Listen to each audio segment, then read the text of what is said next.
কিয়ামতের দিনে কোনো নেতা কারো হবে না, কিয়ামতের দিনে কোনো দাদা দিদি কারো হবে না, কিয়ামতের দিনে কোনো বাপ মা কারো হবে না। এ যুবকেরা, কিয়ামতের দিনটা এত কঠিন দিন হবে যেদিন মাথার এক বেগ দেখতে এক হাত উপরে আল্লাহ সূর্যকে নামিয়ে দেবে, সূর্যে 12 গুণ তাপ আল্লাহ বাড়িয়ে দেবে। মাটিটা জমিনটা লোহা যেমন আগুনে দিলে গরম হয়ে যায় ওই রকম লাল হয়ে যাবে। মানুষ জমিনের উপরে দাঁড়াতে পারবে না, যার উপরে যার জোর চলবে তাকে জমিনে শুইয়ে দিয়ে তার বুকের উপরে পা দিয়ে দাঁড়িয়ে যাবে। এই কিয়ামতের দিনেতে কেউ কারো হবে না, সবাই নফসি নফসি করতে থাকবে। ওয়াকুলু আদম সাবিউল্লাহ নফসি নফসি, ওয়াকুলু মূসা কালিমাতুল্লাহ নফসি নফসি। এই যুবকেরা, তরুণেরা, আজ যাদের জন্য যৌবন নষ্ট করলে, যাদের জন্য ক্ষমতা নষ্ট করলে, যাদের পিছনে ঘুরে ঘুরে জিন্দেগি কাটালে, যাদের জন্য তুমি তোমার কওমের ভাইকে মারলে, যাদের জন্য তুমি তোমার মসজিদের দুশমন হয়ে গেলে, যাদের পিছনে ঘুরে তুমি আল্লাহ দিনের দুশমন হয়ে যাচ্ছ, তোমার বিবেক এখনো কি সাড়া দেবে না? সেই তারাও কিয়ামতের দিনে তারা তো উল্টো পায়ে আল্লাহর জাহান্নামে যেতে থাকবে। তাহলে কিয়ামতের দিনে তোমার আমার কি হবে? ওই দিনে একমাত্র একজনের জবানে বেরোবে, ইয়া রাব্বি হাবলি উম্মতি উম্মতি উম্মতি। ওটা অন্য কেউ নয়, তোমার আমার নবী মুহাম্মদ আরবি সাল্লাল্লাহু আলাইহি ওয়াসাল্লাম। বাপেরা, নওজওয়ানেরা, তরুণেরা, আমার নবী বাকির উম্মত উম্মতি গণেরা, আজ আমরা সহজে দিন ইসলামকে পেয়েছি। এই ইসলামের উপরে আমাদের গুরুত্ব অতটা নাই, অথচ জিন্দেগির মিশন হওয়া দরকার। যতদিন বাঁচব আল্লাহ নবীর দিনের পাহারাদার হয়ে বাঁচব, যতদিন দুনিয়াতে থাকব আমার রাসূলুল্লাহ দিন মেনে চলব, রাসূলের সুন্নাহ অনুযায়ী চলব এবং রাসূলুল্লাহ রেখে যাওয়া দিনের পাহারাদার হয়ে থাকব। এটা যদি তোমার আমার মিশন হতো তাহলে চিন্তার কোনো কারণ ছিল না।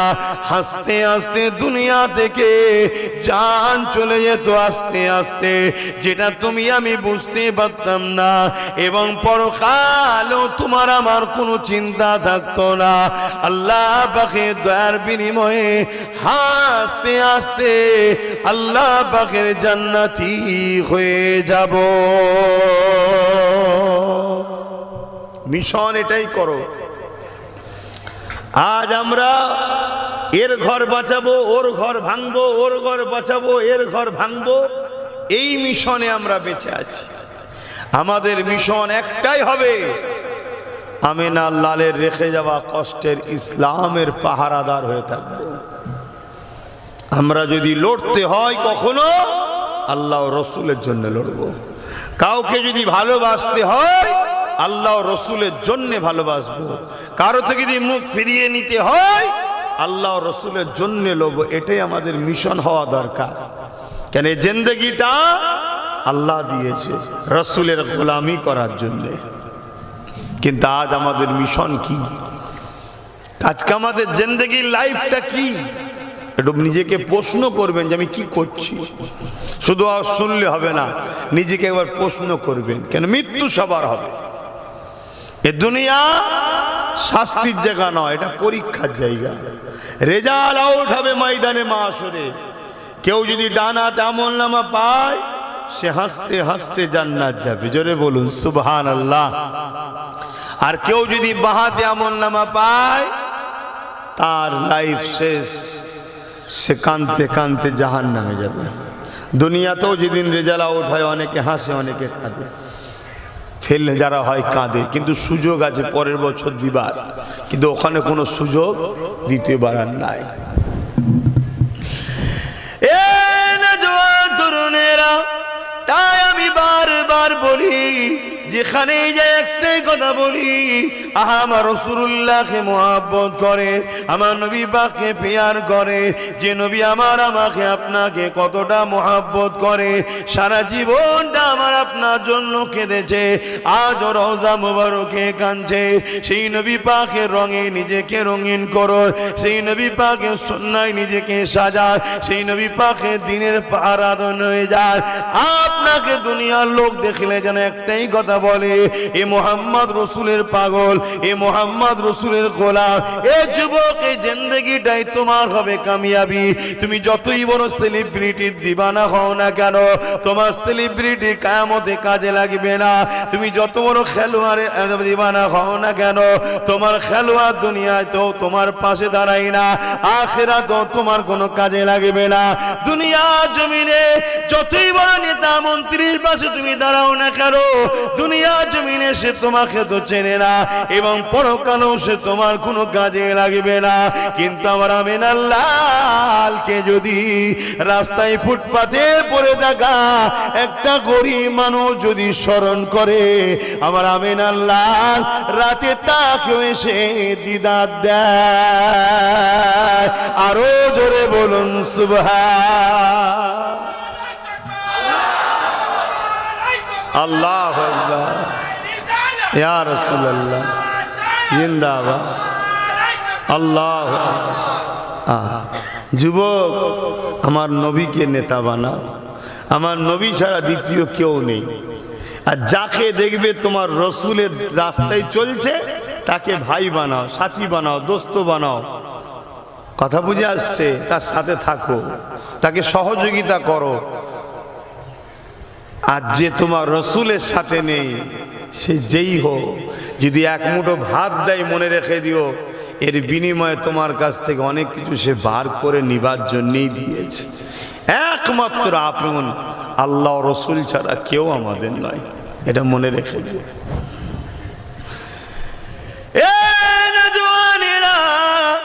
আমার আম্মা জানেরা, আমার ডিউটি আপনাকে বুঝাবার, কেন যে রসুল আপনাকে ভালোবাসে, সেই রসুলকে আমিও ভালোবাসি। আমি চাই আপনাকে বুঝাতে। যদি আপনারা বুঝে বুঝে বুঝে শুনে শুনে শুনে একদিন যদি আমার নবীর গোলামটা হয়ে যান, আপনি কামিয়াবি হয়ে যাবেন। আর আপনাকে বারবার বুঝাবার জন্যে আমার নবী আমার উপরে রাজি হয়ে যাবে যে রাসূলুল্লাহ রওজা মুবারকে তোমার আমার জন্য কাঁদতেছে। বলো তো দেখি, তোমার দুনিয়া জমিনে কোন সেলিব্রিটি তোমার জন্য কাঁদে? কোন নেতা তোমার জন্য কাঁদে? কোন লিডার তোমার জন্য ভাবে? কেউ আছে খেলোয়াড় তোমার জন্য কাঁদে? না না, কেউ তোমার জন্য ভাবার নাই। এই যুবকেরা, তরুণেরা, তুমি যদি কারো জন্য লড়াই করো, কারো জন্য মারপিট করো, কাউকে যদি জায়গা দখল করে দাও, ততক্ষণ তোমাকে সে স্মরণ রাখবে, যতক্ষণ তুমি তার ফায়দার কাজে লাগবে। কিন্তু আমার রাসূলুল্লাহ তোমার কাছ থেকে কোনোদিন কিছু চাইনি। নবী আমাকে তোমাকে দুনিয়া আখিরাতে সমস্ত কামিয়াবি নবী তো দিয়েছে। বলো, বাস্তবের সঙ্গে মিলিয়ে দেখো।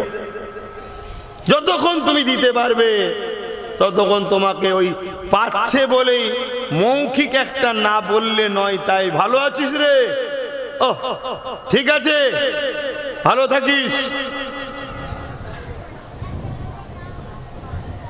আর আমার রাসূল সারা জীবন তোমার আমার জন্য কেঁদেছে, সারা জীবন তোমাকে আমাকে কল্যাণের রাস্তা, মানবতার রাস্তা, ইনসাফের রাস্তা, ন্যায়ের রাস্তা, শান্তির রাস্তা, বিজয়, কামিয়াবি, তারাক্কি সব নবী দেখিয়েছে। আজও রওজা মুবারকে তোমার আমার জন্য কাঁদছে, মানো তো নাকি? আবার একদল বেরিয়েছে যারা রসুল মরা বলে, নাউজুবিল্লাহ বলে। এটা একটা ইসলাম বিদ্বেষীদের পরিকল্পনা।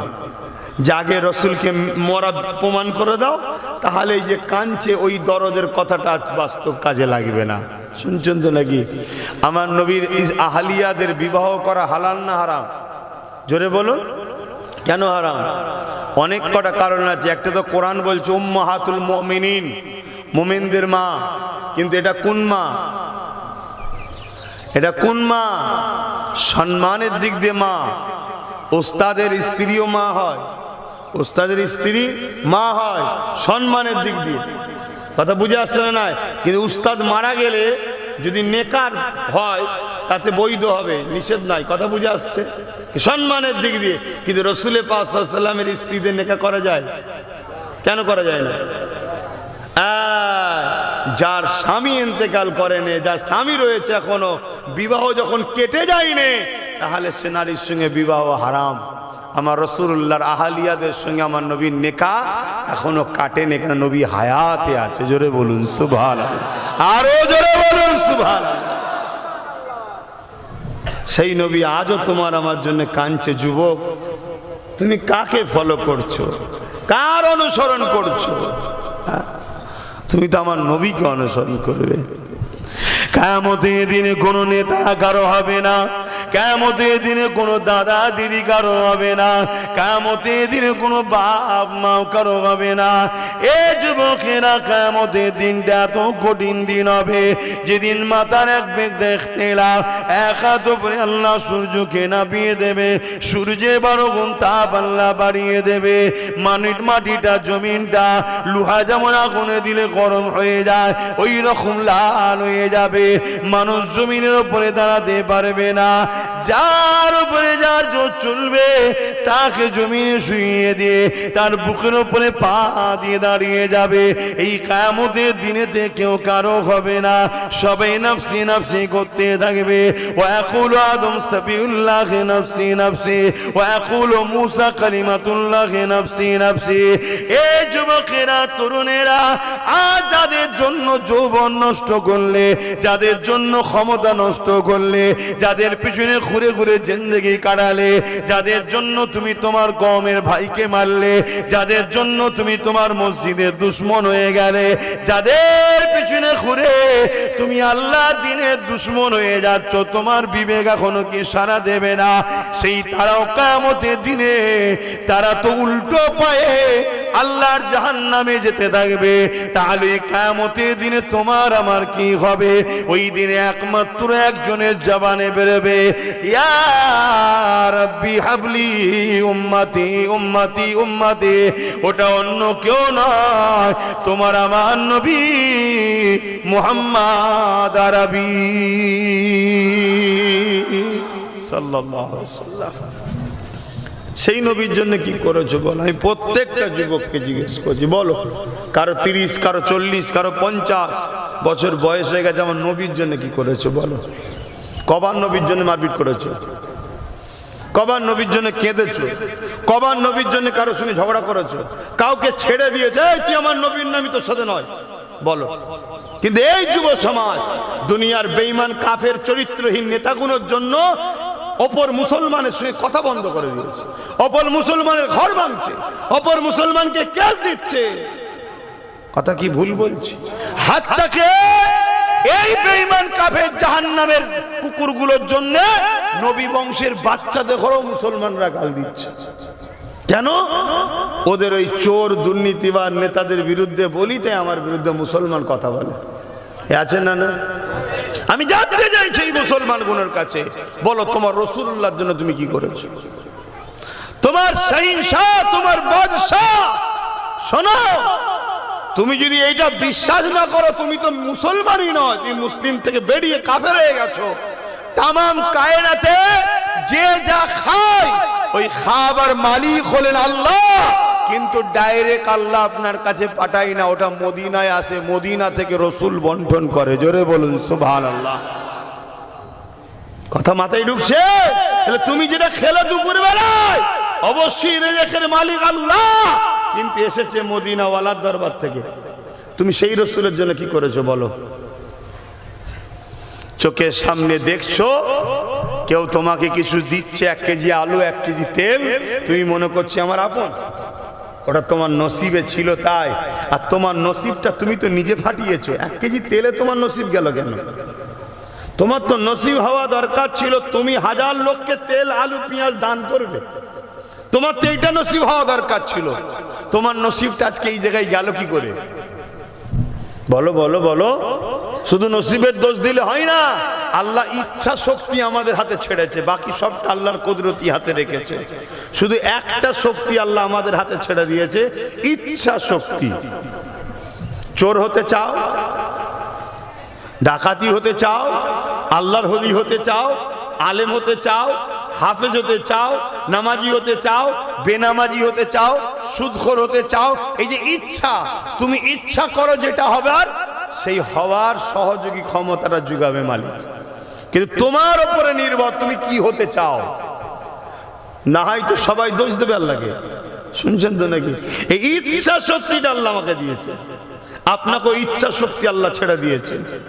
তাহলে আপনি তো নিজে ইচ্ছা করে গোলাম হতে চেয়েছেন, আপনি তো নিজে ইচ্ছা করে কৃতদাস দাসী হচ্ছেন, কিন্তু আল্লাহ উম্মতে মুহাম্মাদি হওয়ার জন্য আমাদের কত খলিফা প্রতিনিধিত্ব করার জন্য জমিনে পাঠিয়েছে। আমাদের লিডার, আমরাই তো সমাজকে নেতৃত্ব দেব। কোথায় কারা নেতৃত্ব দিচ্ছে, তাদের হাইসিয়াত কি আছে আমাদের সামনে দাঁড়াবার? তারা আজকে আমাদের মাথায় উঠে নাচছে, আর আমরা তাদের পায়ের তলায় থেকে থেকে থেকে থেকে নিজের ভাইকে মারলাম। হক্কুন নাসের গুনাহ, আমার আগে ভাই বলছিলেন দুটো হক, একটা হক্কুল্লাহ, একটা হক্কুন নাস। একটা আল্লাহর হক, একটা বান্দার হক। হক্কুল্লাহ যদি ভুল হয় আল্লাহ মাফ করবে তওবা করলে, আর হক্কুন নাসে আল্লাহ মাফ করবে না। তো এই করতে করতে করতে করতে গুনার মধ্যে ছিলাম। এখন আমরা এবারে এই বেঈমান কাফের মুশরিক নেতাদের পাল্লায় পড়ে এবারে আমরা বেঈমান হচ্ছি। এরা আমাদেরকে কাফের বানাচ্ছে। এবারে কখনো পুজোর প্রসাদ খাওয়াচ্ছে, কথা বুঝছেন না, বোঝেন না? কখন বলছে ধর্ম যার যার, উৎসব সবার। এই কথাগুলো বিশ্বাস করলে ঈমান থাকে? কথা বলেন।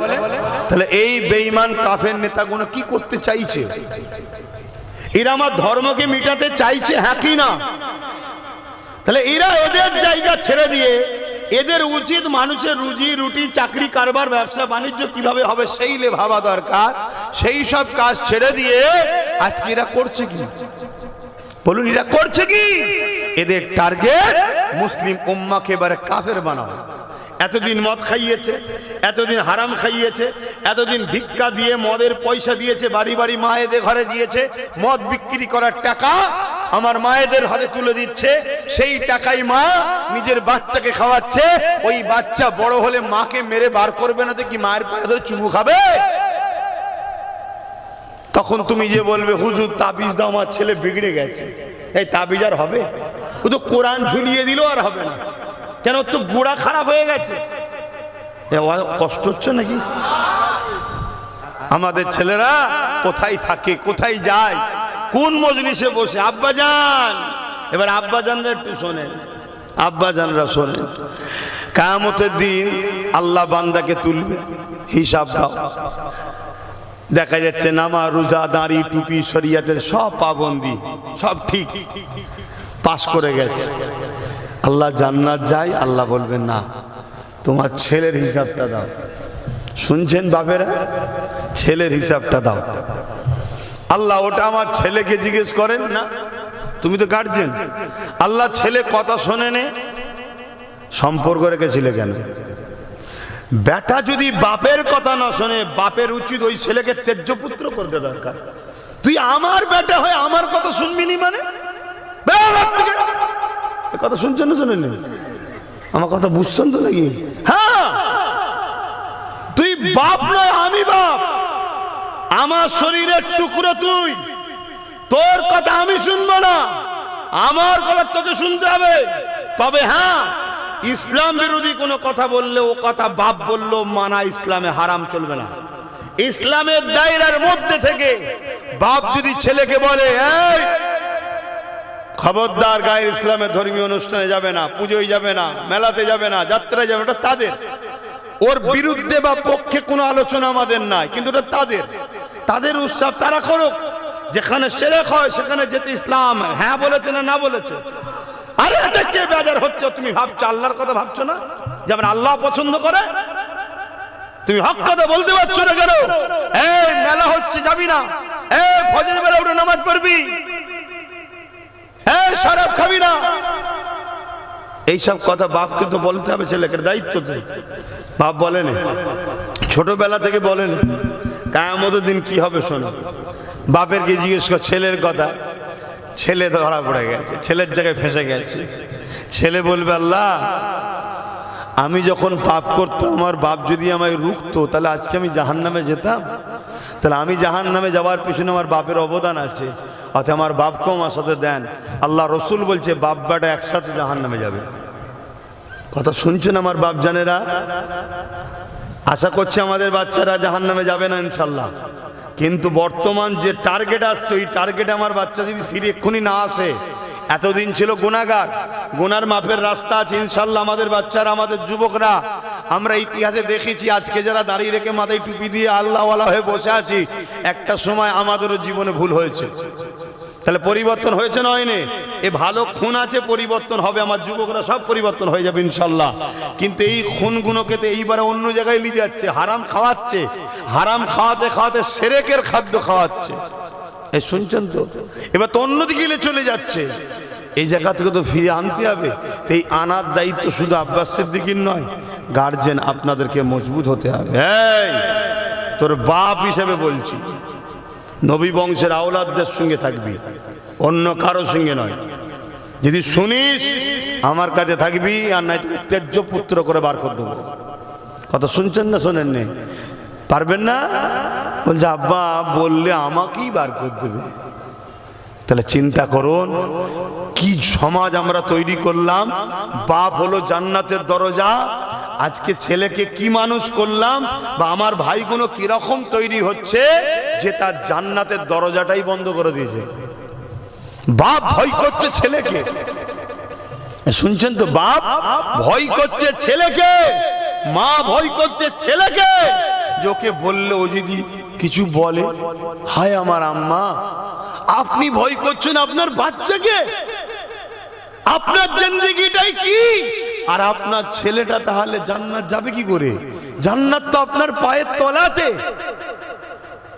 عن أبي أمامة قال عن أبي أمامة أن رسولان قال يا رسول الله ما حق الوالدين على ولدي قال هما جنتك نارك।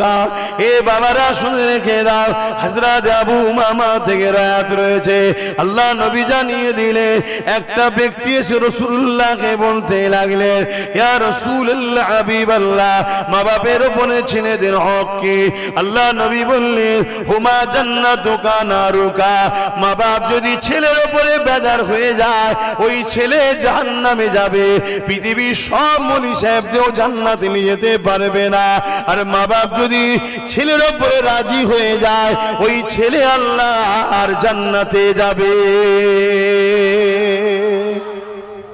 যুবক যত লাভালাভি করো, জান্নাত তোমার ঘরে, বুড়ো আর বুড়ি, ওই বাপ আর মা, ওটাই হলো তোমার জান্নাত। একটা জান্নাতের দরজা, আর একটা হলো খোদ নিজেই জান্নাত, তার পায়ের তলায় তোমার ঠিকানা। অতএব মুরব্বী বাপেরা ছেলেদেরকে ছোটবেলা থেকে, এই নতুন প্রজন্ম যারা, এগুলোকে ছোটবেলা থেকে তালিম দেন। কি তালিম? তিনটে শিক্ষা দিতেই হবে, তিনটে শিক্ষা দিতেই হবে। হে আমার যুবকরা, বিয়ে শাদী করছো, সন্তান আল্লাহ দিক, নেক সন্তান দিক, পুত্র সন্তান, কন্যা সন্তান, যাই দিক, নেককার দিক, বলুন আমিন। তিনটে শিক্ষা দিতেই হবে। নাম্বার 1 নবীর প্রেম ও আদব, নাম্বার 2 আহলে রাসূলদের প্রেম ও আদব, শুনে রাখো, নাম্বার 3 কোরআনের শিক্ষা। এই তিনটে দিবার পর তারপরে আপনি ডাক্তার বানান, উকিল বানান, জজ বানান, ডিএম বানান, নেতা বানান, লিডার বানান, যাই বানান, আপনার ছেলে সমাজকেও ধোঁকা দেবে না, আর আপনার মুখে কখনো চুনকালি মাখাবে না, মুখকে উজালাই করবে। এবং আপনার ছেলে কিয়ামতের দিন আপনার হাত ধরেই জান্নাতে নিয়ে যাবে। জোরে বলুন সুবহানাল্লাহ। তাহলে কটা শিক্ষা দিতে বলেছে রাসূল? আমি বলছি নাকি রাসূল? হাদিস পাক রাসূল বলছে, নাম্বার 1 নবী বলেছে আমার প্রেম শিখাও, আমার প্রেম, কারণ এটা ঈমান। নাম্বার 2 আহলে রাসূলদের প্রেম, ওটা ঈমানের শাখা একটা। নাম্বার 3 কোরআনের শিক্ষা, এরপরে যা খুশি শিখাও, ডাক্তার, উকিল, জজ, ডিএম, বিডিও, আইএস, আইপিএস যা বানাবে বানাও, সব যায় যাচ্ছে। কথা বুঝে আসছে তো নাকি? আর এই তিনটে শিক্ষা বানার পর সে যদি আইএস আইপিএস হয়, জজ হয়, ডিএম হয়, বিডিও হয়, নেতা হয়, যাই হয়, সে কখনো জালিম হবে না, সে কখনো ফ্রড, চিটিংবাজ, প্রতারণাকারী, ঘুষখোর হবে না। তার জন্য কিয়ামতের দিন বাপকে ধরা পড়তে হবে না, উপরন্তু সে বাপকে সাথে করলে জান্নাতে যাবে। জোরে বলুন সুবহানাল্লাহ। আমার অসুবিধা হচ্ছে না? আমার একটু কাটা ছিলা ওয়াজ হয়, কথা বুঝে আসছে। কি করব বলে? রোগ যখন জটিল হয়েছে, মেডিসিন তখন কড়া পাওয়ার তো দিতে হবে। তাতে চুল যাই চাক, জানটা তো বাঁচুক। কি ক্যান্সার হলে কেমো মারে না? মারে না। আর কেমো মারলে সব চুল উঠে পালাচ্ছে বলছে। তা চুলের ময়া করলে হবে? চুল যাই যাক, জানটা তো বাঁচুক। কি এজন্য একটু ডোজ কড়া মারি, যাতে করে রুগী ঠিক হয়ে যায়। আমার যুবকদের অসুবিধা হচ্ছে না তো ভাই? খুব ভালোভাবে বোঝো আমার ভাই, খুব ভালোভাবে বোঝো। মায়ের থেকে খালা কখনো আপন হতে পারে না। খালা যতই দরদ দেখাক, মনে রেখে দিও স্বার্থ কিছু তাহলে আছে। মা মাই হয়, ঠিক আছে? আর মায়ের থেকেও আপন মুহাম্মদ সাল্লাল্লাহু আলাইহি ওয়াসাল্লাম। জোরে বলুন সুবহানাল্লাহ। সেই রাসূলের দ্বীনের যদি কেউ আঘাত দেয়, আর সে যদি তোমাকে পদ দেয়, টাকা দেয়, গাড়ি দেয়, বাড়ি দেয়, তুমি বুঝে লিও তোমার দ্বারা আগে দিনটাকে মিটাবে, তারপরে সুদে আসলে সব তোমার থেকে ওসুল করে নেবে। বুঝতে পারছো তো আমার ভাইরা? একটু বোঝো। সব জায়গাতে কম্প্রোমাইজ করা যায়। দুনিয়াদারি করতে গেলে অনেক জায়গাতে কম্প্রোমাইজ করে নিতে হয়। ভাই ভাই একসাথে চলতে গেলে চলো এই ঘরটাও নেবে, কাউকে না কাউকে তো কম্প্রোমাইজ করতে হবে। দুনিয়াদারিতে চলতে গেলে খেতে বসলে মাছের মাথাটা কেউ না কেউ তো নেবে, কম্প্রোমাইজ করতে হয়। কি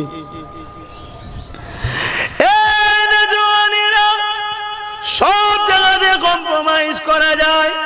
বাইরে বেরিয়েছেন, কোনো কুটুম বাড়ি কোনো জায়গায় যাবেন, আপনি আপনার দামি গাড়িটা নিয়ে যাবার শখ করেছেন, ছেলে বায়না করেছে ওটা এখন আমি নিয়ে যাব, এই জায়গা তো কম্প্রোমাইজ করতে হয়।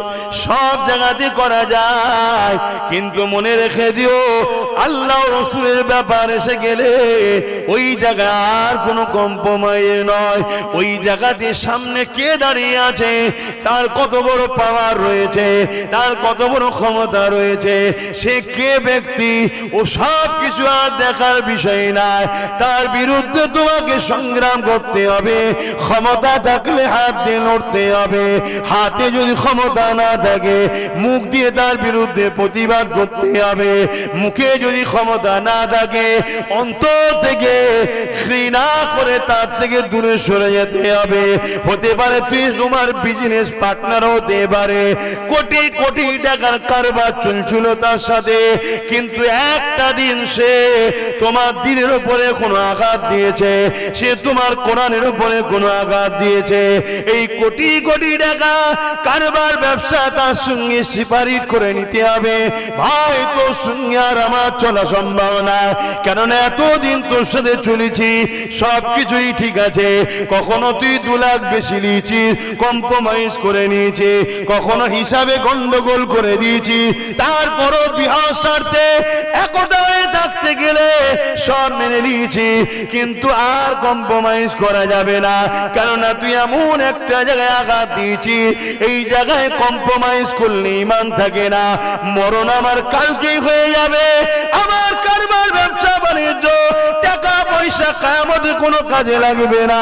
ওই দিন যিনি কাজে লাগবে তিনি অন্য কেউ না, তিনি হলেন আল্লাহর দোস্ত, আমিন আল্লাহ মুহাম্মাদুর রাসূল। দুনিয়াদাররা হয়তো তোমায় বলবে তুই বুকা ছেলে, দুনিয়াদাররা বলবে তুই বুকা, না হয় একটু বলে ফেলেছে, এত কোটি কোটি টাকা ব্যবসা লেনদেন হচ্ছিল তুই এটা ছেড়ে দিলি, শুনছেন তো? আর আল্লাহ হয়তো এই জায়গায় তোমাকে আবার আরেকটা পরীক্ষা নিতে পারে, কি একেবারে রাস্তার ভিখারিও বানিয়ে দিতে পারে। শুনছেন না শোনেন? আরো 50 জন এসে বলবে, দেখলি তো দেখলি তো নবী নবী করতে গিয়ে কি হলো। শুনছেন তো নাকি? এটা আল্লাহর পরীক্ষা, আল্লাহর পরীক্ষা। মনে রেখে দিও, তার সঙ্গে কম্প্রোমাইজ যদি করে তুমি চলতে, হয়তো তুমি আগামী দিন আরো 10 কোটি ইনকাম করতে, 10,000 কোটি ইনকাম করতে, কিন্তু একটা দিন হয়তো এমনও হতে পারত তোমার ওই বন্ধুই টাকার লোভে তোমাকে মার্ডার করে দিত। এই সমাজে ঘটনা ঘটনা। তাহলে আরে মনে রেখে দিও, জিন্দেগির প্রতিটা মোড়ে যখন আল্লাহ ও রাসূলের সঙ্গে কারো টক্কর আসে, তখন সবাইকে ছেড়ে দিতে হবে, আল্লাহ ও রাসূলের পক্ষে থাকতে হবে। এটা হবে তোমার পরীক্ষার কামিয়াবি, এটা তোমার পরীক্ষার কি কামিয়াবি।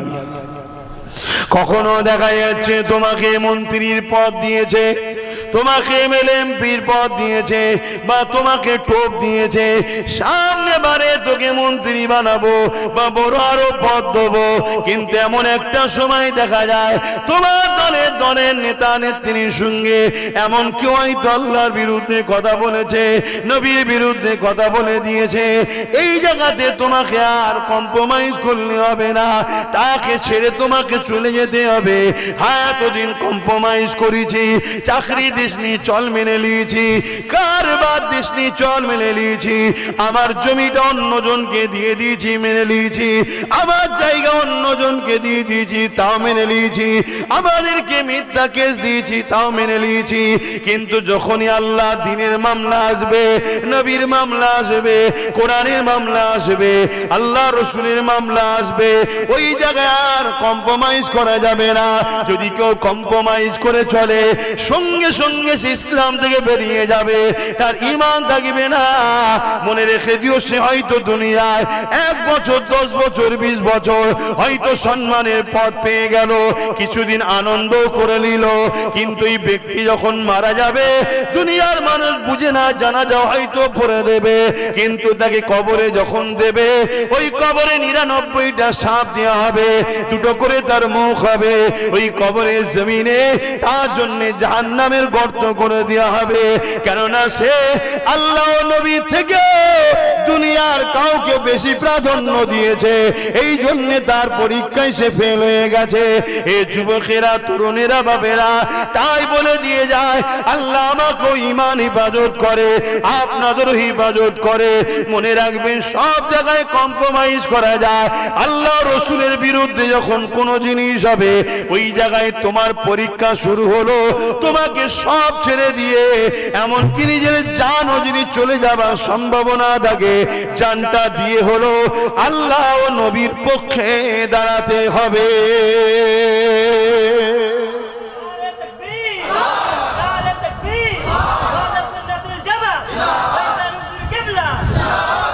ভাই, এই যে আলোচনাগুলো করছি আপনাদের কাছে, এখন কে নেবে না নেবে ওটা আমার কোনো টেনশন নাকি?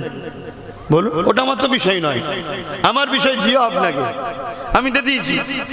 এবারে আপনি নেবেন কি নেবেন না, সেটা আপনি আর আল্লাহর সাথে ব্যাপার। কথা বুঝে আসছে তো নাকি?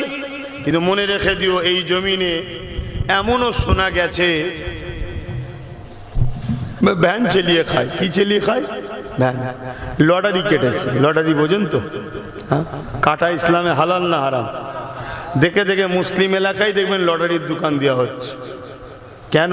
এ জাতিকে হারামে ঢুকাও, যাতে আল্লাহ এর উপরে নারাজ হয়, তবে তো জাতিকে মিটানো যাবে।